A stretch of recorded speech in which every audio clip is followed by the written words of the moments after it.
Hello everyone. आज मैं कक्षा 10 के भूगोल का दूसरा पाठ पाठ भारत वन एवं वन्य जीव संरक्षण का दूसरा पाठ पढ़ाने जा रहे। पार्ट 2 है ये। ठीक है, तो आज इस वीडियो में मैं आपको बताऊंगी भारत के वन एवं वन्य जीव संरक्षण के बारे में। तो सबसे पहली बात है कि हमें वन एवं वन्य जीव संरक्षण की आवश्यकता क्यों पड़ी।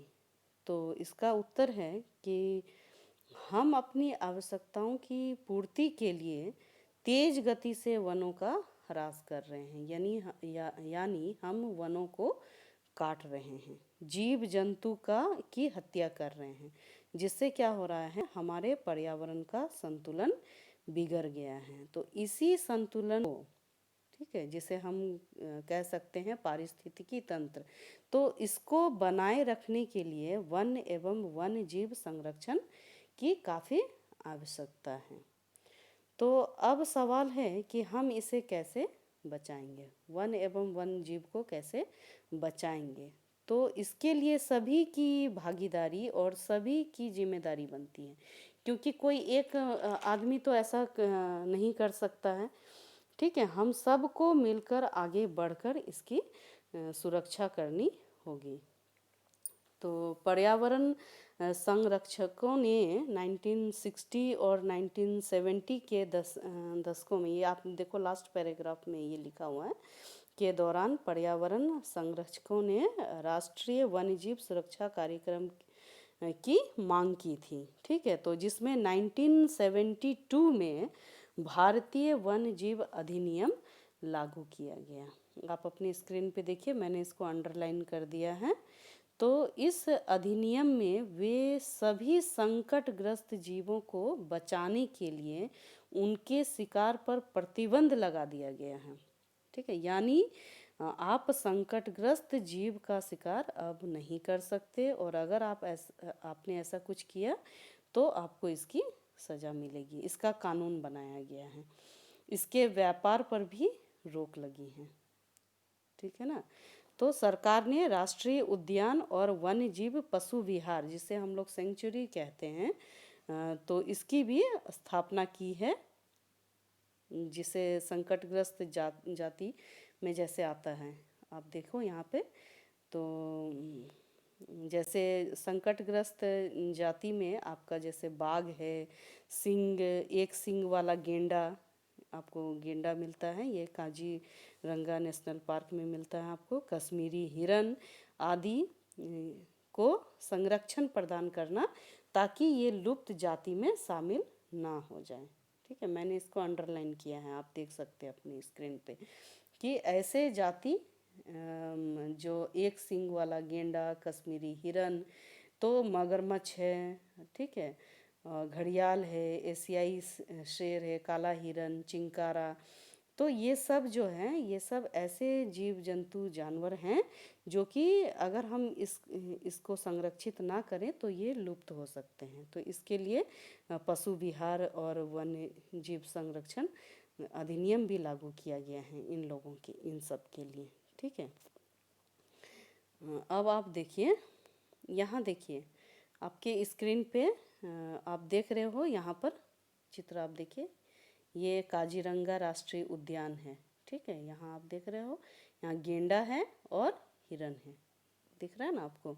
ये काजीरंगा जो है ये कहाँ है, ये असम में है।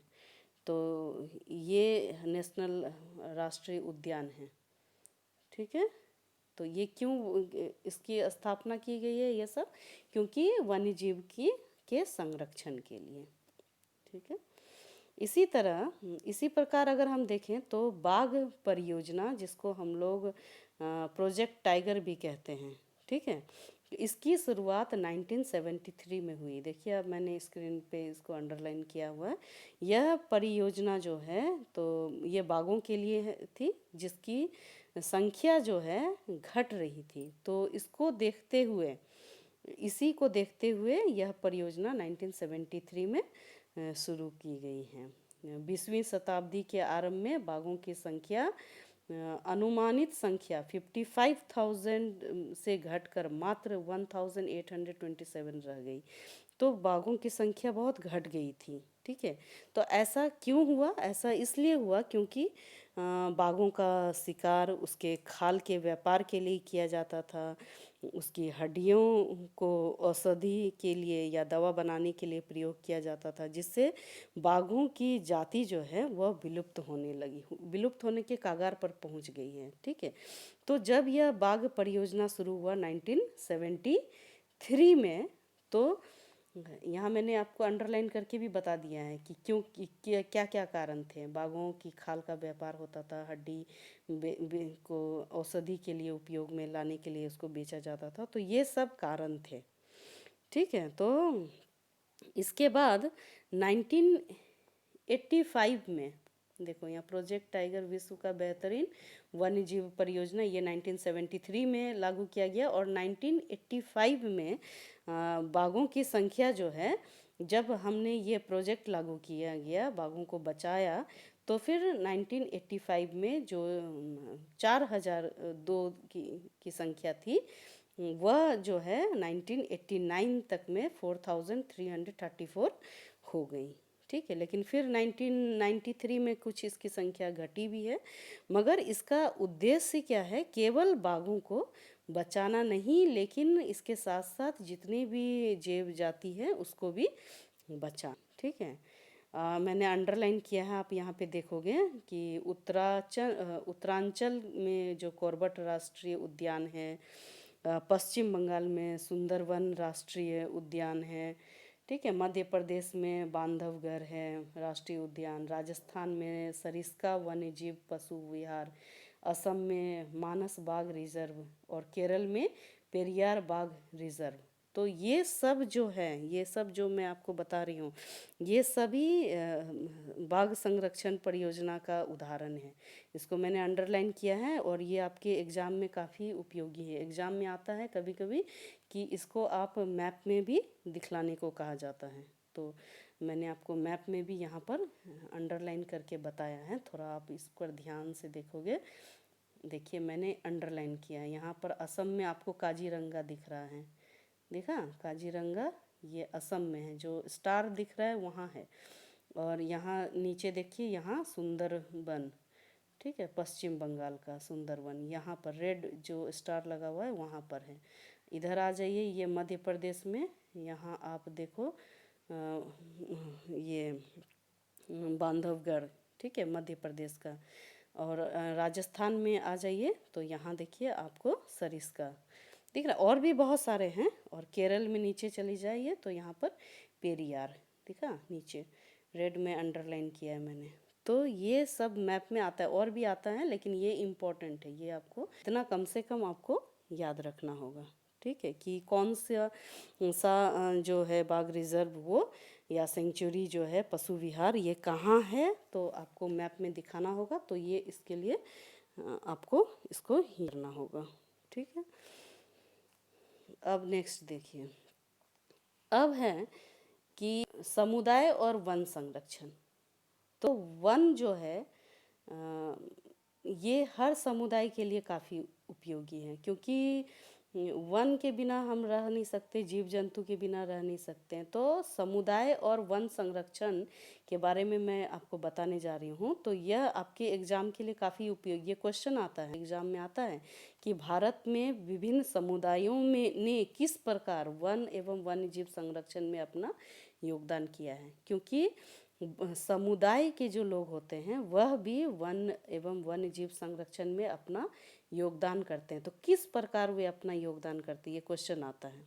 ठीक है, तो समुदाय का काफ़ी बड़ा योगदान होता है इसका वन एवं वन्य जीव संरक्षण में। जैसे मैंने यहाँ पर अंडरलाइन किया है, आप देख सकते हो, ये सरिस्का बाघ रिजर्व, ठीक है, जो राजस्थान में, मैंने अभी आपको मैप में भी दिखाया था सरिस्का, देखो यहाँ दिखा।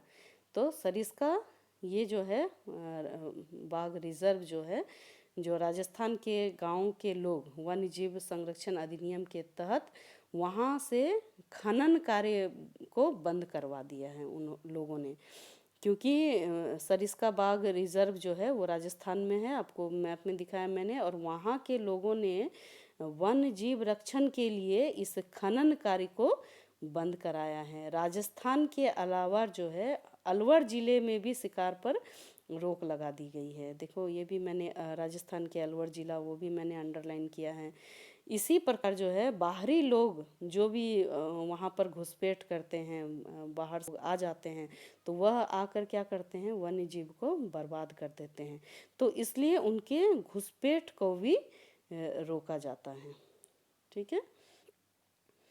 अब है इसी प्रकार, ये तो आपका था समुदाय के लोगों का किस प्रकार अपना योगदान है। इसी में जैसे हिमालय, हिमालय का आपको पता होगा चिपको आंदोलन, इसके बारे में सुना होगा आपने। ठीक है, जिसने इसे सुंदरलाल बहुगुणा के द्वारा चलाया गया था, जिसमें वनों की कटाई रोकने के लिए वे क्या करते थे, पेड़ों को पकड़ कर रख लेते थे, चिपक जाते थे उसमें, ताकि पेड़ की कटाई ना हो सके। तो इसी प्रकार उत्तराखंड के टिहरी के किसानों ने भी बीज बचाओ आंदोलन चलाया। तो ये सब आंदोलन थे। तो क्यों ये सब आंदोलन चलाए गए? ये सभी आंदोलन जो है वन एवं वन्य जीव संरक्षण के लिए समुदाय के लोगों ने चलाया था। ठीक है, तो ये जो टिहरी वाला मैंने कहा है, तो इससे क्या होता है कि रासायनिक उर्वरक के प्रयोग के बिना भी फसल उत्पादन पर जोर दिया गया है, टिहरी के किसानों ने किया था। ठीक है, तो इस प्रकार विभिन्न समुदायों ने वन एवं वन्य जीव संरक्षण में अपना योगदान किया। तो एक और प्रश्न आपके एग्जाम में आता है कि ये वन्य जीव संरक्षण में रीति रिवाज का क्या महत्व है। अभी मैंने जो बताया था वो था समुदाय के लोगों का क्या योगदान है, और अभी जो मैं बताने जा रही हूँ वह वन्य जीव संरक्षण में रीति रिवाज का क्या महत्व है। तो थोड़ा सा का अंतर है कि रीति रिवाज से आप कैसे वन एवं वन्य जीव को संरक्षित कर सकते हैं। ठीक है, तो इसमें क्या है, जैसे प्रकृति की पूजा आप जानते हैं ये सदियों पुरानी है। हम बहुत पुराने समय से ही प्रकृति की पूजा करते हैं। कुछ विशेष पेड़ों की पूजा जो है वह सदियों से होती आ रही है। जैसे आपका छोटा नागपुर का क्षेत्र है, ये जो आपका झारखंड का क्षेत्र है, ये छोटा नागपुर में ही आता है आपका। ठीक है, तो यहाँ जो है मुंडा, संथाल, ये सब जनजाति के लोग यहाँ रहते हैं, और वे क्या करते हैं, महुआ और कदम के पेड़ की पूजा करते हैं। महुआ का पेड़ आपने देखा होगा, कदम का पेड़ ये आपके इलाके में भी होता है। तो इसकी पूजा यहाँ सदियों से होती है। ठीक है, तो वहीं उड़ीसा, बिहार, झारखंड, तो यहाँ जो जनजाति के लोग रहते हैं वे देखिए आपके बुक में भी लिखा हुआ है कि शादी में इमली और आम के पेड़ जैसे की भी पूजा करती है। तो जब आप इसकी पूजा करेंगे तो आप इसे काटेंगे नहीं। ठीक है, तो आप जब उसे नहीं काटेंगे इसका मतलब क्या है कि आप उसका संरक्षण कर रहे हैं। इसी तरह पीपल के पेड़ की भी पूजा की जाती है, कहीं कहीं पर वट वृक्ष की भी पूजा होती है, तुलसी को हम पूजते हैं। तो पेड़ पौधे के अलावा पशुओं को भी हम पवित्र मानते हैं, उसकी पूजा करते हैं। जैसे आप गाय की पूजा करते हैं तो गाय को आप नहीं मारते हैं। बंदर है, लंगूर है, ठीक है, ये सब को हम लोग पवित्र मानते हैं, उसको मारना पाप समझते हैं। आप बंदर की हत्या, लंगूर की हत्या नहीं करते।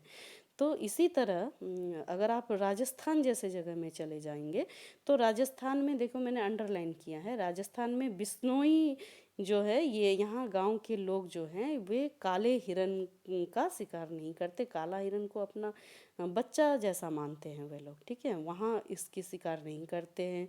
उसी तरह चिंकारा है, नील गाय है, मोर, तो इन सब को नुकसान नहीं पहुंचाते।